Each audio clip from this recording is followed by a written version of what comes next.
So without further ado, I want to introduce Nada Shabout. I'm going to read the bio because she's done so many amazing things. Nada Shabout is Regan's Professor of Art History and coordinator of the Contemporary Art Arab and Muslim Cultural Studies Initiative at the University of Texas, Denton, Texas. She is the founding president of the Association for Modern and Contemporary Art from the Arab World, Iran, and Turkey. Shabout is a project advisor for the Saudi National Pavilion Venice Biennale 2019. She is the author of Modern Arab Art, Formation of the Arab Aesthetics, and which she co-edited, and a co-editor with Salma Mekdadi of New Vision, Arab Art in the 21st Century. Her awards include the Andy Warhol Foundation in 2018, the American Academic Research Institute and Harrach Fellow in 2006 and 2007, and has been a Fulbright Scholar and lecturer and research fellowship in Jordan. Welcome to Africa. So, well, thank you very much, Aya and Mikey, for hosting me. It is a pleasure to be part of your community, and I look forward to our exchange. And hello, everyone. I see a number of friends in the audience, so always, a good thing to be talking to friends. Lovely. I want to start us all the way back. You had a bachelor's in architecture and you moved to art history criticism in your master's and your PhD. And I wanted to ask what that transition was like for you. Why did you decide to move to art history studies? And, how has your perspective of the field or perspective of these questions changed over time? Yeah, actually, I mean, as I was a teenager trying to figure out what I wanted to do in my future, I thought it was architecture, and which I sort of chose because to be able to leave Iraq with permission in the 1970s, I had to get we were under the rule of Saddam Hussein and the Ba'ath, and so they only allow you to leave the country to study medicine or engineering. And architecture, closest thing to art, was part of engineering, and so it made sense. But I actually really very much enjoyed studying architecture. It gives you a wide view. You sort of like looking through a wide lens and a coherent understanding of how things come about, design, and ideas of organization and context. And so I do not at all regret studying architecture, but to be honest, I was just not a fan of the 8-to-5 job. And after I graduated, working on bathroom details and working myself way up, that was not my dream. But also because I've always really liked art, and this was sort of my way through. What it did do is, because I do also have a BFA, and I do ceramic and I paint, it made me realize that I am a better I'm a good designer. I love working in architecture, but I think I'm a better sort of, looking up from above as opposed to making the art. So it kind of made me understand that I needed to move into more contextual thing. And it's strange because, going to high school in Baghdad meant that I hated history because of the way it was taught. And so to actually then go into art history was quite the jump, but it was the right choice. I'm glad I did that. And then how has your relationship to the field kind of changed over time? I know you've been in the art historical field for a while, and how do you feel about it kind of looking back, or about like the different evolutions or iterations of the field over time? Yeah, so when I started, when I was doing my master's, and I said I wanted to study Arab art, and everyone is like, well, what is that? And, we were talking 1990s, and it was a struggle through trying to find a graduate program. It is still a struggle to many potential students as they're trying to find the right person to work with. But for me, the struggle was that no one really understood what I'm talking about. There was Islamic art, which was also, to be honest, relatively a younger field, and there was Middle Eastern studies. But to want to study modern Arab art in an art history program was, of course, unheard of. And so that kind of set the expectations. But on the one hand, it made my research so much easier, because imagine in the 1990s contacting artists in the Arab world and saying, I would like to interview you, talk to you, and write about your work. And they're like, who are you? Where are you?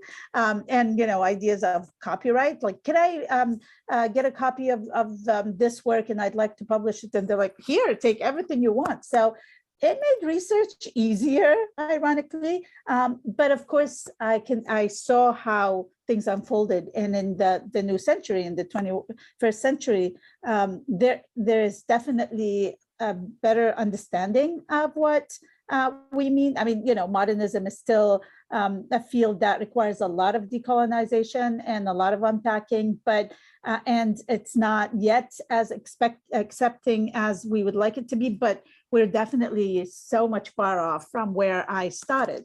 And so the field had unfolded to where there are multiple voices now that enrich it. Right. I want to move to your book, Modern Autumn Art.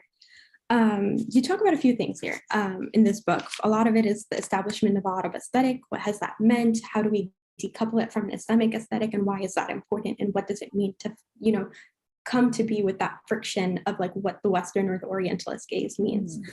So a few questions kind of come from that for me. The first is like, can you talk a little bit about like the tension of defining Arab modern aesthetic and a sensibility, and what does it mean for these artists in that moment in the mid 1900s to create an aesthetic, and what psychological and social pressures or experiences were they grappling with in the creation of their visual language? So this book, of course, was based mostly on the research I did for my PhD. And a lot of this material was what was available in the 1990s.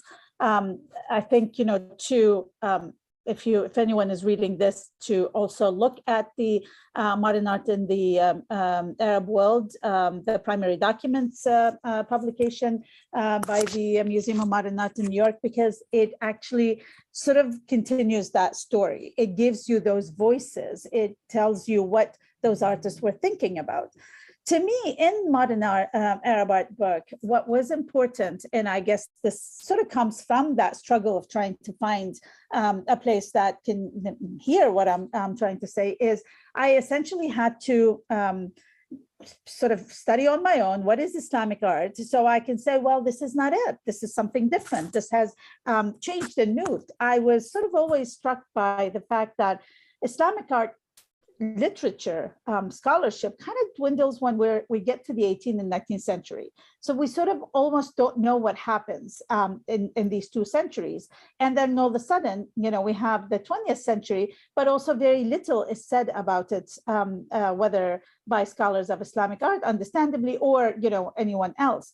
And so to me, it was important to sort of distinguish the aesthetics, what led to what we call Islamic art with all of its problematics, and what led to what I'm calling modern Arab art with all of its problematics. Clearly, there are many things in modern Arab art that I would now sort of reconsider, rethink in terms of how it developed. But as I said, my resources were very limited, and it was important for me to provide a space for the artists who were working in the 20th century for their voices to be heard, because they thought of themselves as different than the art that was developed before their age. And they were definitely grappling with different issues, philosophically, psychologically, politically. And so, of course, the art production would draw from that and changes accordingly. Yeah. Can I push a little bit? What's one thing, for example, that you would reconsider that was in this book that you have revisited and revised? So, I mean, as I was so particularly focused on that distinction between Islamic and the modern, I have since, and I have to say that even when I did that in the book, I did say that, of course, the continuities are there, but they were not sort of the main focus. I may sort of rethink this in a bit, and which means I rethink that rupture that I sort of highlighted strongly. I think perhaps it was not, it looked so sort of strong because we lacked the background of the 18th and 19th century mostly. Now we know more. We also know more based on the primary resources that we're finding, what the artists were seeing and thinking. And we can sort of decipher what they were subconsciously, seeing and thinking as well. And I think that allows us to reconsider the connection with the Islamic that was perhaps strongly rejected by some on the surface, but not necessarily in the practice.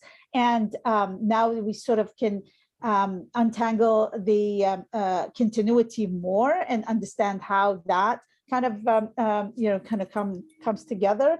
But also just the idea that, the multiplicity and the connections, we know so much more now. Yeah. No, I think that's a really interesting question because there's so many different forces at play, especially in that, in any moment in time, of course. That actually, if I also would add a very important thing that I would reconsider, I think, because I see from my students and when they reference and what resources they use and how they understand my words, and sometimes it scares me and worries me. I would also specifically reconsider the idea of the steps or those, this is something that I've inherited when I came to start working about the connection, the imitation, the adaptation. And I completely throw this out of the window and think about an engagement in ways that those artists, when we think about a confrontation of Arab artists, modern Arab artists with the West and with modernism, it is as if we're assuming that they were in a vacuum and all of a sudden came to this confrontation, which is, of course, we know is realistically not true. No one is in a vacuum. People were traveling. The mandate and the colonial presence brought things with them. Exchanges were happening, but also the students who went to study in Europe in the early 20th century. They didn't just go and see everything as if they've never seen it before, but also they were there for a very short time. They were not living there to immerse much, and they brought with them, they took with them their background and they brought it back understood in a very different way. So there's a more of an engagement, I would say, than a confrontation, than a rupture, than those sort of stronger ways of evaluating what had happened. So that is definitely something I'd like to highlight, and I'm working on that in all of my recent publications. Yeah, I actually really, I'll press on that a little bit. It's really interesting because we constantly see this tension of like that bifurcation or that confrontation and this dichotomy. And I think, well, at least for me, the way that I really like to like re-bridge it back into it is like when we come to think of the formation of the self, there's always so many multiple forces that come to define our worldview or define our perspective. And we kind of seem to take that away a little bit from historical figures. We kind of deny their own emotional histories and their own emotional genealogy. And I think that this kind of comes in, allows me to ask the question that I was really interested in next, which is like, when you think about these figures, they were kind of taking in so many different changes at that period of time, and that constitutes their travels to Europe, their own kind of the resurgence and their re-grappling with their own national histories or their state histories. And that leads to a very particular perspective. And I know that you're really interested in elevating the artists and giving them a voice, but as you have worked to unpack and, bring to surface all the ways that these forces are interacting with one another, what's kind of like one thing that you've noticed these artists are grappling with, whether it's like their own relationship to the history of their land, or if it's their own kind of redefining what it means to be a Iraqi or an Egyptian or something at that time, and how does that begin to ferment into this kind of like visual language or this own visual philosophy that I think that the second book really does begin to really get at, which is like their own writings about what it means to be an artist right now and why it's critical for them to speak up. And what does that mean then to now give them a platform several years later? Yeah, absolutely. As a matter of fact, all of what you just said at different moments of time, because the concerns and the challenges changed and shifted, through the 20th century till today. But definitely early on, most of the artists were, grappling with, I would say, two main things: the locality and the globality, which was the international at that, then at their moment. The locality meaning that all of a sudden, let's say for Iraqi artists, there is an Iraq which with borders, so it's not just the wilayat that they that were under the Ottoman. That meant they had to think of themselves. The political was evolving. That meant they had to think of themselves as a political entity as well, because all of a sudden they are a nation. A specific way of behaving as a citizen of a country, as an artist within this country and within this nation. And so there is that on the one hand, for them to try to understand what that meant and how they will be sort of representing themselves, but also equally they are engaging with what's happening in the world. They're going to Europe, they're going to different parts of the world and studying. They're seeing exhibitions from different parts of the world, understanding the struggles of independence in India as well as in South America. And so all of these issues of thinking of humanity as a way of connecting and under sort of expression through the arts were collective in concerns for everyone outside just the Arab world. I almost hate sort of but realistically we have to, because this is art history that has not been written yet and we need to write it. But also, no one can work outside of the small localities. But that's why I'm hoping that in time we kind of now, and the younger scholars are working on, let's say, countries, and yes, puts you sort of within a nation, but hopefully we can focus on cities more and the development within cities. Because clearly when we talk about Arab and we put it within this sort of context, we are constructing a specific space, a space that I will argue and continue to argue that existed by choice of the artist as well within a certain period of time. So it's almost as if we can talk about Arab aesthetics as a specific period aesthetics that were in mostly, let's say, mid-20th century, that evolved, not diminished, not disappeared, but evolved into different understandings of how the artists themselves were thinking as they move forward. So it's very important for us to understand that it's not a one thing, it's not a thing that sort of stays in place as an aesthetic that is still dominating, but it's still, there are remnants of it and an engagement of what means to be an Arab.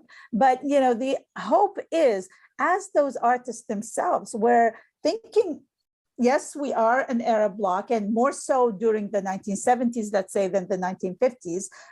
But they understood being an Iraqi or an Egyptian as well as being an Arab, and some of them being a Muslim, but also some of them being, a non-aligned part of the non-aligned movement, and so on. And so it's more, or African or Asian. So there is definitely a richer complication that we should never forget. Right. And I think what's also really interesting is just so much of what we consider foundational in academia, which is like Freud and like all these theorists were coming to be at that time, and that influenced a lot of the ways that they were thinking about their work, and how does it all begin to tie into like their own philosophies and their own aesthetics. And I think that's really interesting. Yeah. Yes, and we have to remember that everyone was reading this, in Europe, but also in the Arab world. Yes, some of it translated to Arabic, and so maybe the interpretation differs, but many also were reading in the original languages. And so this was not sort of just privy to Europeans, but rather those are the artists of the 20th century, specifically the same way many of our artists today think about themselves as part of the global contemporary. They thought of themselves as the part of that international contemporary of their time. Yeah, I'd love to get into it more, but I know we have a lot to get into.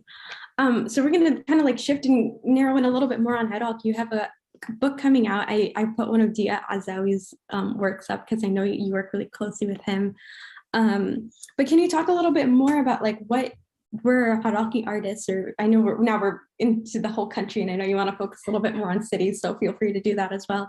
But how were they reckoning with, the changes in Harak's political situation, in the ways that they were coming to see themselves as artists? What was visual arts like in the period that you're really interested in exploring in this next book? So in this next book kind of, wants to take the ideas of an Arab aesthetics into sort of the micro as I move forward. And basically, of course, my focus on Iraq is, I suppose, natural. I grew up in Baghdad seeing those artists, hanging at my parents' house and friends' houses around the city of Baghdad.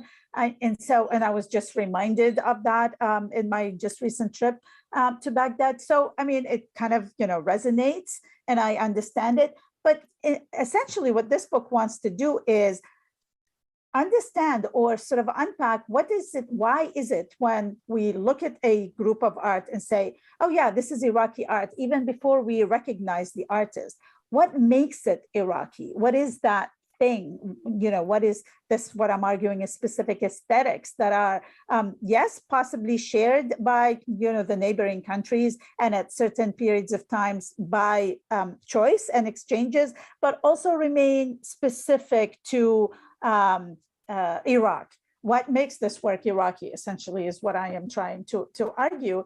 And through that, go through contextualizing some of the artists and recontextualizing some of the artists, an artist like Jawad Salim, who is known and revered by everyone, but, possibly there are a couple of narratives that are written, just very sort of text that repeats, let's say, Jabra Ibrahim Jabra's writing, and perhaps it's time to reconsider it in a different context. But also other artists like Madiha Omar, like Faisal Aibi. There are so many other artists that have not been studied that we need to include. And so this is an excuse to write more about modern Iraqi art, but also a way for me to rework some of those theories that I introduced in modern Arab art. Wonderful. In the interest of time, I'm going to sneak one question in that's completely unrelated, and then we'll get more into like community and epistemic systems. Can you speak a little bit more about your involvement in the contemporary art space, how you kind of see the field now? I know that something that you've talked about specifically in New Vision is that there was a wave of interest in Arab art that was like very commercial in nature. And I would really like to hear a little bit more about like, how do you feel about it now? COVID went through the art world in a very particular fashion. How are you kind of seeing the field evolve like in 2022? What does, the contemporary art and gallery scene look like for Arab artists? This is a very important, interesting question at a moment when, of course, we are in the Venice Biennale week, opening of the Venice Biennale, and there is the Saudi, the UAE, the Oman, the Lebanese, and other representations of contemporary Arab artists, and the France pavilion, and various other pavilions, which sort of, what is interesting about this specific representation, let's say Zainab Sidera in the French pavilion, with sort of the Arab connections. I think that in itself dismantled the notion of an Arab as a sort of distinct or exotic, other, because now, while yes, we have the national pavilions, and I mean, the Venice Biennale remains the strange thing because it's about nations, yet, it's so complicated by the multiple identities of artists. But definitely, the market and money is always very important. The financial part is always very important. And I joke and say that, us, the scholars of modern Arab arts, took full advantage of the market interest in the contemporary, because we were trying to sort of, get our voices across and contextualize the artists that we work with, but, we're not heard as efficiently as we wanted to. But then the market happened, auction houses happened, and the art started selling, and the contemporary as well. It was exhibiting more, and it needed to be contextualized beyond the paragraph of who this artist is. And so we were like, yes, here we are. We're happy to jump into this conversation, and definitely sort of took advantage of that moment. So, while it's important what happens in auction houses, what happens in the market, it makes it so much more important for scholarship to actually kind of secure the understanding of this and not allow it to go outside beyond just rather remain within the commercial. It needs to be within the scholarly. So I see the commercial as a way of, with all of its problematics, and we can talk about that in very different ways. And clearly pricing, value, monetary value of artwork means only that there's demand on the work, or a certain publicity of it does not necessarily indicate historical value of it. But often there are these sort of intersections. But it is important for the commercial because it does bring the attention. Arab artists' prices did go up, and so. And that, as I said, fueled the need for the scholarship, for the literature. And so it's important to not dismiss the commercial simply because it's commercial, but rather sort of take advantage of that moment and make sure that the other voices are there, are allowed. And it's all for the benefit of the artist at the end anyway, the market. Scholarship does not necessarily work for the benefit of the artist or an artist, but rather for the field in general. And so it's an important thing to also understand that what art historians do is try to evaluate what was important as opposed to, oh, those are the artists I like, for example, which sometimes is what the market does. Right. And kind of leaning into that moment and finding some kind of dynamism and relationship between the two. We're going to do a hard pivot into knowledge communities and creating community. So you founded AMCA. I think it's a critical organization for scholars to kind of meet and discuss their ideas. Can you discuss how AMCA was founded, what that process was like for you? You have a tremendous resource page, which I guess we're plugging in this conversation. I think it's really important.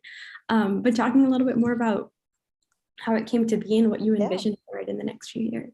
Yeah, it was really out of necessity.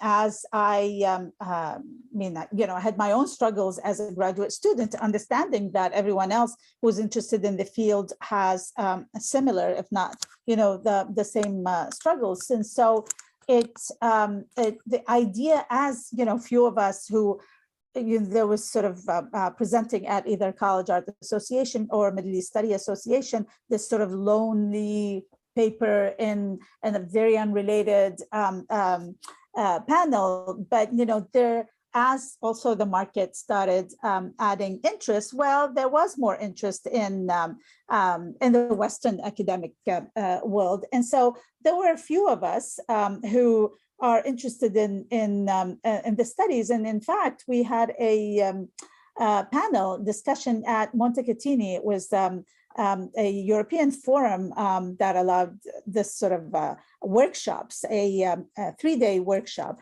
And in that workshop, I introduced the idea of how about if we form an association that allows community exchanges, that allows support, and that idea was accepted by everyone. And that was the birth of AMCA, which ironically, of course, is so interesting. It's registered here in Texas. And so the Association of Modern Contemporary Art, the Arab World, Iran, Turkey is registered not only in the United States, but in Texas. In fact, I joke, or my husband always jokes, because I borrowed money from him to register the association. So I think it is a very important thing that happened, because it showed everyone who's interested that there is support, and that was very important for younger scholars as they enter academia, in structuring the field, in creating job opportunities, in helping in publications, in highlighting the work that scholars are doing, but also organizing conferences, organizing panels in various other conferences. We have one conference I'm going to plug in here coming up in November at the University of North Texas, focused on the 1980s, a decade that has not had much studies. And so we're also able to direct, at least in certain ways, and fill the gaps in scholarship. And so, but it is also that we're a small but very close community. And you have here a photo of Annika Lenson, who was part of the Nukta Art Point series.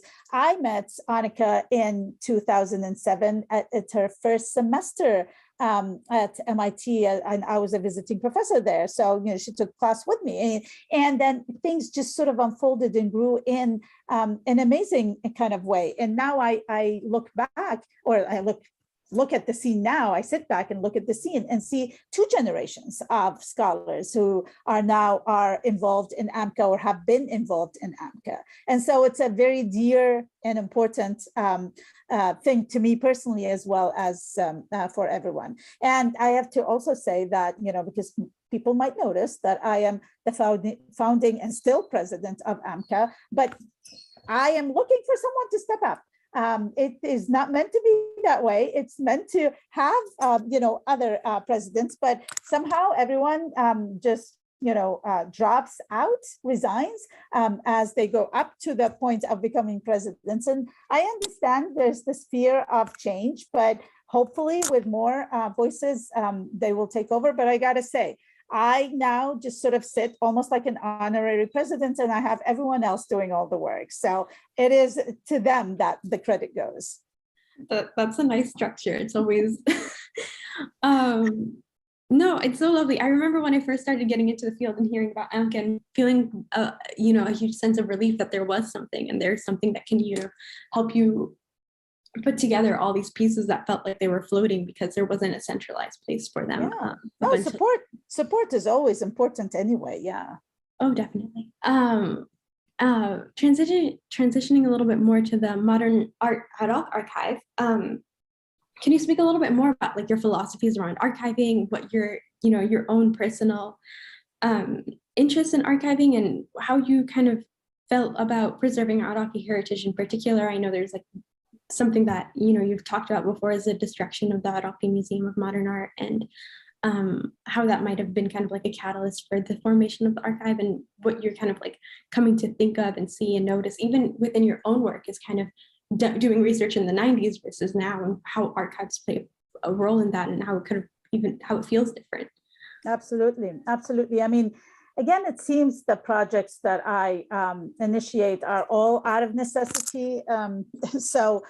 Because lots of things are happening. And so in 2003, when the invasion happened, and I went to Baghdad in June 2003. I left Iraq in 1980, visited only one time in 81. And so I went again in 2003. And of course, it was heartbreaking seeing what I saw and what I heard about, and I couldn't see because the destruction. And through my research, trying to do research on Iraqi art, I always had the problem of being able to go to Baghdad and go through the archives. And so I understood the problem that anyone who wants to work on Iraq would face, without having access. And then, with the sanctions and with the wars, the access was completely gone. But initially, what I wanted, and I wrote a couple of grants for this to try to document the looted collection from the Museum of Modern Art. There's something that didn't even have an archive at the time, because the archive had disappeared as well. So what were the works in the museum? Who did these works? These are works that were not necessarily published. There were a few publications that I could find published by the Saddam Center for the Arts or the Ministry of Information in the 1960s and 70s that kind of gave me clues. Some of the books, I mean, I started trying to find all the archival material that I can, all the sort of primary sources of the books that were published during the time, speaking to artists, just so I can locate, identify some of those works, locate them in history, not in physical space. And so the idea initially came through that. Collecting some of the images that I got from the photographer of the center and many other places. But eventually, it kind of grew into more than just the images of the looted works, because clearly I came to, very early on, came to the conclusion that that's an impossibility to even know what was in that collection. I think it still remains an impossibility, having just been to the museum in Baghdad and seen the works that they have that are, in bad need of restoration and cataloging correctly. So I knew that was not going to happen. I cannot trace where these works have gone, but what I can do is, present, have some information, as much information as I can. And this project, working with the Alexandria Archive Institute, was to be sort of an open source where whoever has information can send and upload. And we did get at the beginning, people who randomly were in Iraq in the 1950s or 60s and had picked up a book or slides or something like that, contact me and send me material. But I also had a lot of artists uploading information saying, well, I had work in the museum. Here's the work that I had in the museum. Or others who are, the contemporary. I think, the idea of the archival is still misunderstood. I had to limit the period because otherwise, this will be a non-ending project. But then I was approached by who was a student at the time, Salim al-Bahluli, and said, how about if we, kind of change this into sort of more of a mapping of the archival material and I thought that was a brilliant idea because we need to have text. And so whatever I had accumulated, whatever he was doing for his research, and artists like the Al-Azawi opened up his library for us, and we've been scanning and adding to this website. I have to say that, of course, we're in bad need of funding and manpower. And so I have more material, but I have just not been able to add, but I'm hoping that Al Mawrid Center at NYU Abu Dhabi would eventually connect to this, and then we'll funnel the archives through Al Mawrid instead of doing it physically. Anyway, it's a better idea to sort of connect everything together, so Maya can be folded or connected at least to Al Mawrid. But I know that it has been an important resource for research for anyone who is working on Iraqi art, and so I think it was. Out of necessity, but it grows out of interest and need as well. Right. And speaking within kind of like locating within history, I know that you received a Getty Foundation grant. And it's really interesting because in modern Arab art, you talk about the emergence of Arab art as a field and the undertaking required for it to establish itself. Through surveying and cataloging art movements, exploring issues through critical analysis, defining the relationship between the artist and society in each Arab country and city, and the analysis of the influence on Islamic aesthetics and Arab aesthetics. Can you discuss how this grant would look like and how it would further cement the establishment of the Arab art field? Yeah.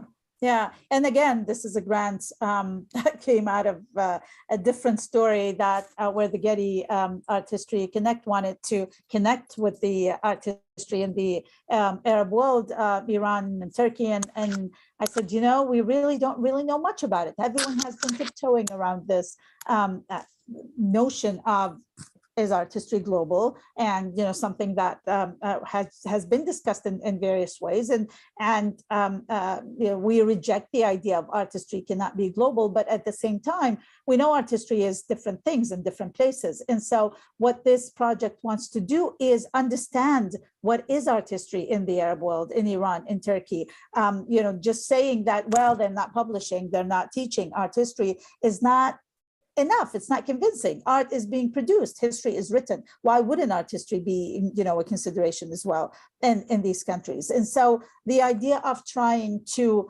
map it, understand you know, what is it that they're doing, what is it that they're studying, what is important to them and what is important to highlight, and you know, without trying to sort of hegemonically understand art history in one way only, is the aim of this project. And we are a team of 7. The world is big, but also we are realistic that we cannot cover everywhere. And so, and you know, you cannot go, because this is a grant, you cannot go to Syria, you cannot go to Palestine, you cannot go to Iran. Treasury Department will not allow money to be spent there. So there, you know, we're trying to find ways around it. But it's really interesting.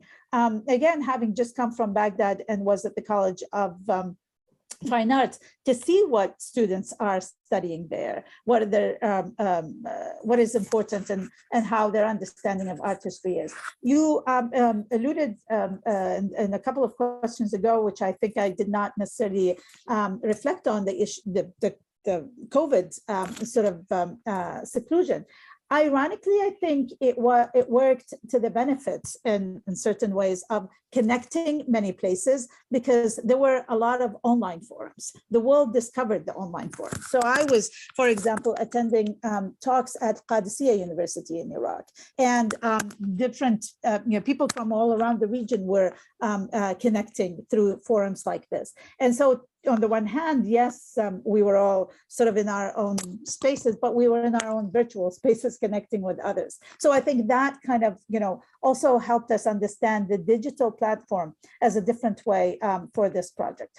This is a project that was halted by the Getty, since we couldn't travel, but by the Getty, I'm sorry, halted by COVID, since we couldn't travel, but the Getty have been extremely understanding. And so hopefully we will meet the deadline this time.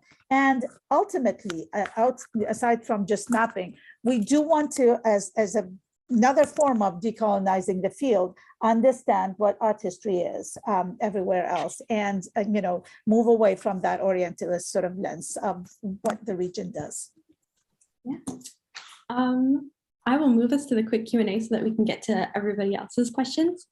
What are you reading or watching right now? Oh, yes. What I'm reading lots of things because I have stacks of books and I need to go through them, and I start with something and then, you know, get distracted by another. So I'm reading it for fun, but, you know, that doesn't happen very often.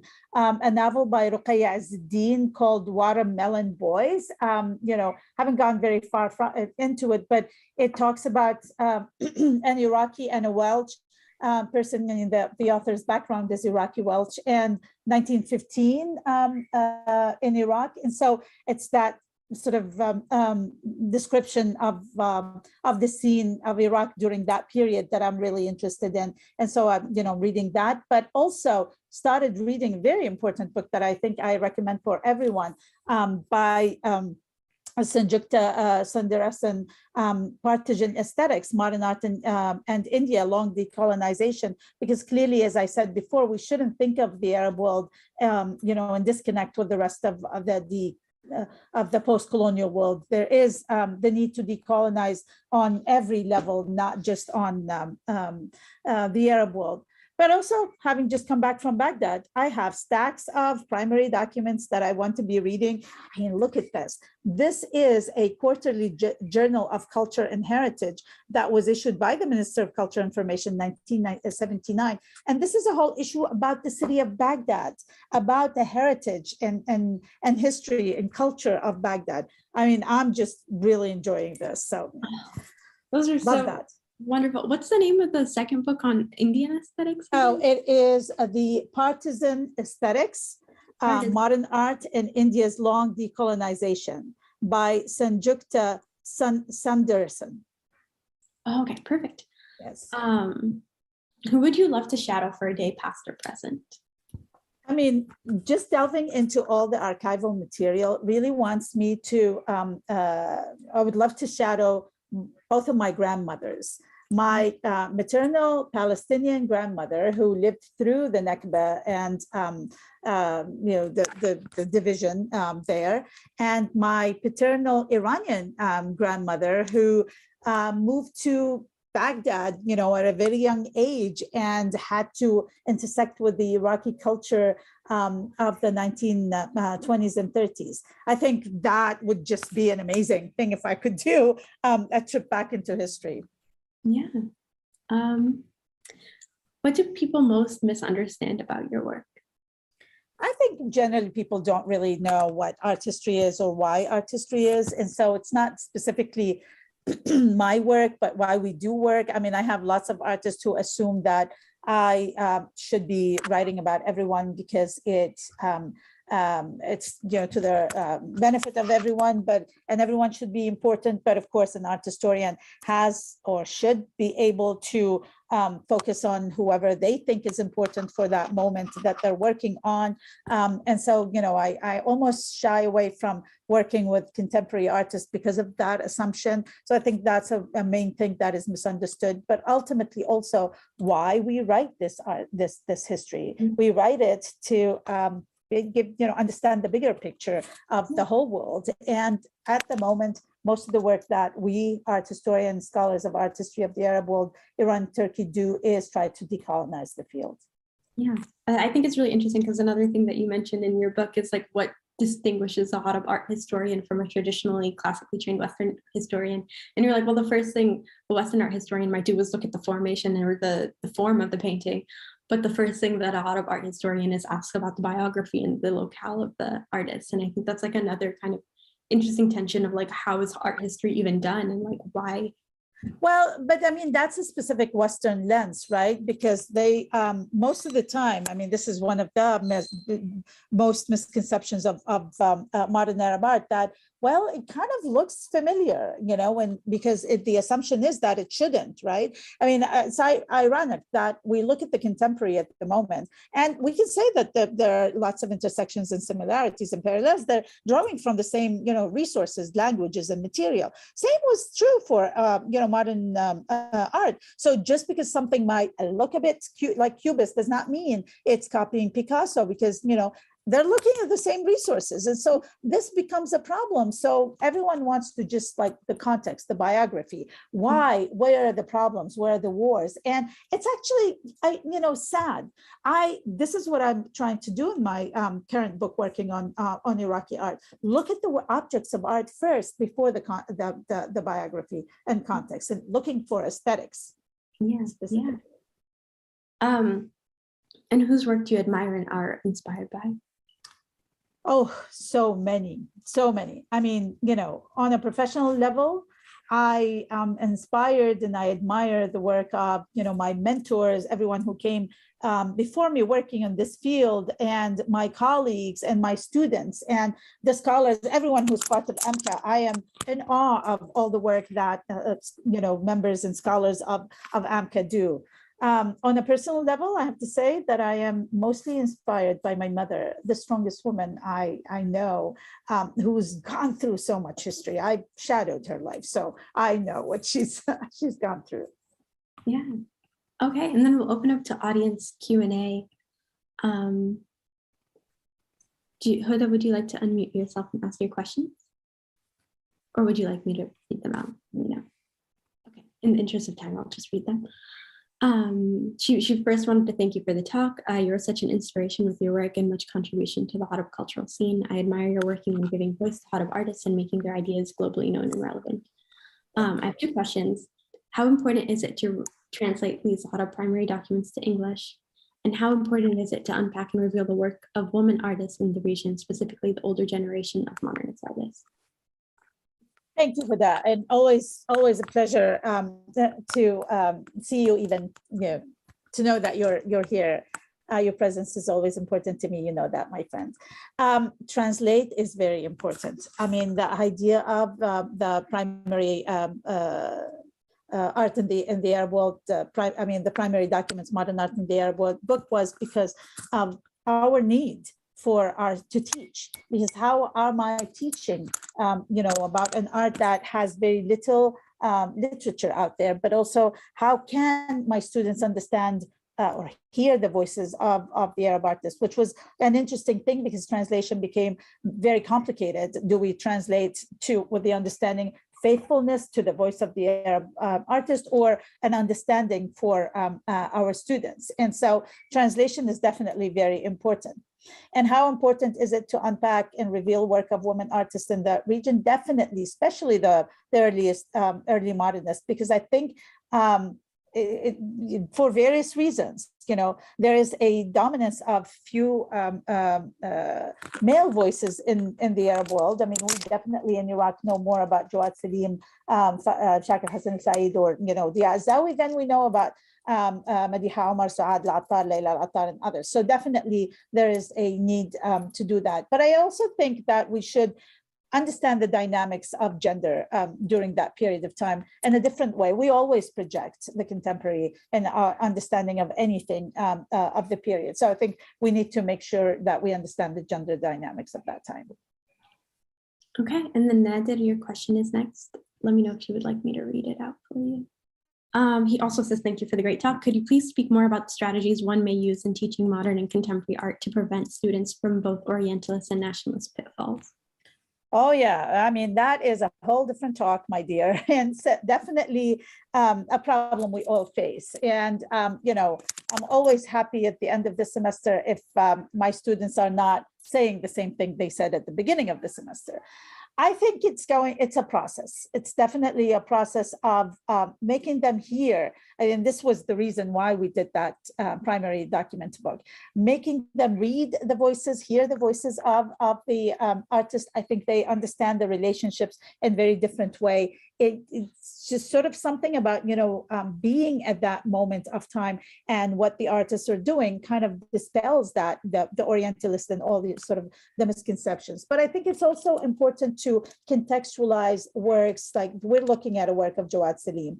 Yes, he was in Europe, but I don't think we need to enforce the comparison with Europe, because there are so many other comparisons that can happen. We need to decenter our vision, our perspective. Europe is not the center for everywhere, and not the point of comparison. I think if we are able to avoid doing that, then I think our students slowly can also shift, and many other strategies. Maybe we need a book on that. And then I'll read Esma's question as well. Thank you for doing the work you do, Nida. I'm producing a multimedia installation and performance to keep alive our Iraqi ancient heritage by creating contemporary work. Do you have any advice, given that our sources are mainly sculptures and relief in the British Museum and the Louvre? I would hope, Asma, that you can go to Baghdad, because the Iraqi Museum just opened and I was there, and actually it blew my mind, because, the things you see there, the way the rooms engulf you, definitely way over the British and the Louvre. But research, I mean, at the end, research is really all we are able to do and looking into things. But definitely having just come from this trip from Baghdad and seeing things in the culture and the history in a very different eye, I think every artist who works on Iraq should definitely make that trip. It makes you understand things in a different way. Wonderful. That concludes our talk. We're right on time. We finished all the questions. Neda's social media is here. In the chat, I put the feedback link. We are still fundraising for our goals. So it's afikra.com/support. And follow us on social media if you don't already. And thank you so much, Nida, for being in conversation with me this morning. Thank you. Thank you so much, Aya, and thank you everyone for your questions and for being here. And happy, you can email me anytime you want to as well.